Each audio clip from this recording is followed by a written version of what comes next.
m'alegre que mitja hora després puguem començar el ple quan algunes persones decideixen arribar tard, a pesar de que tinguem molta gent avui també esperant. Això parla també del respecte que se té a aquesta institució i a les normes en funció de com interessen. Jo crec que si haguérem de definir el funcionament d'aquest Ajuntament en els últims 2 anys, ho tindríem en 2 paraules molt clar. Caos català. Aquesta és la cinquena remodelació que vegem d'aquest govern en 2 anys.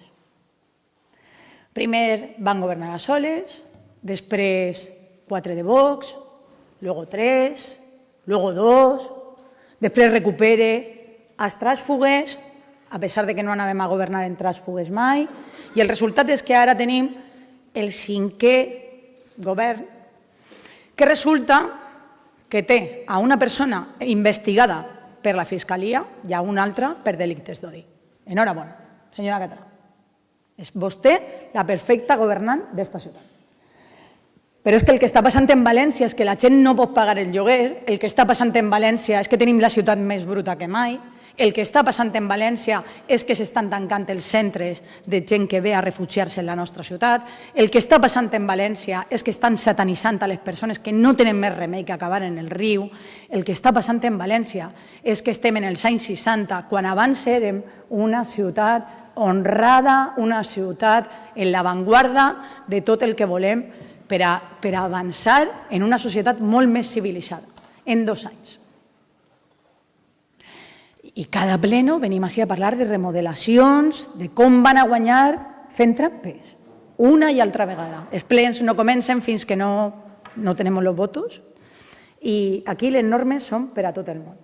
I la realitat és que tenim a tota aquesta ciutat paralitzada completament, sense capacitat de participar e incidir directament en el que volen fer els veïns i les veïnes, mentre que vostès estan entre xivos expiatorios, suposada malversació de contractes, acusacions entre uns i altres, micros per tots els despatxos i el resultat meravelloso és que per a que la senyora Català continuï tenint la vara de mando de l'Ajuntament de València tenim a 2 persones de vacances, mireu-los, mirant el mòbil, en les cames creuades i arribant mitja hora tard al ple.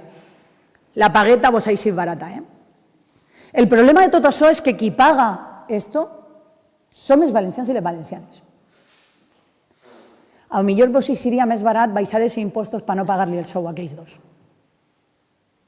A lo millor seria molt més digne no intentar governar a tota costa, com ja esteu fent també en la Generalitat, a costa de la paguita. Però és que això va molt més enllà, perquè en algun moment arribarem a saber quins acords més n'hi ha darrere d'este. I només que n'hi ha que mirar-vos les cares i la vergonya que vos fa este tema.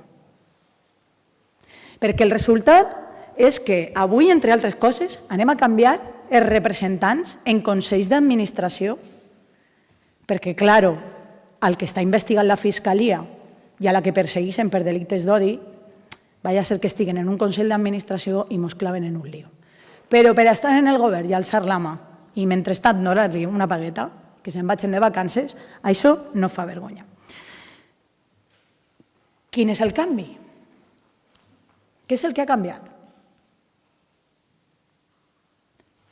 M'agradaria veure la cara que tinc darrere, perquè fa 2 setmanes hi havia una persona que no era digna d'estar en el govern i se va expulsar directament. Fa 2 setmanes, algunes en el seu partit li feien assetjament. Fa 2 setmanes, alguns se'n van anar a denunciar als tribunals. Ai, i ja no ha passat nada. Ui, què ha passat en Vox? Ara són honrats? Ara són bons companys de viatge? Tot per mantindre el poder. Tot per poder continuar pagant aquesta publicitat institucional que després parla, ui, la senyora Català que solvente, com ho ha resuelto esto. 5 remodelacions de govern. I sabeu el problema d'això? Que mentre que esteu en vostres líos palaciegos, s'endarrerís tot. La ciutat està paralitzada, no hi ha ajudes a les persones que ho necessiten, no hi ha contractes i no hi ha grans projectes que després parlarem d'ells. Perquè molt de reclamar y mucho de decir a la cara, pero poco de aplicarse el cuento y seguir gestionando esta ciudad. Gracias. Señora Robles, señor Caballero.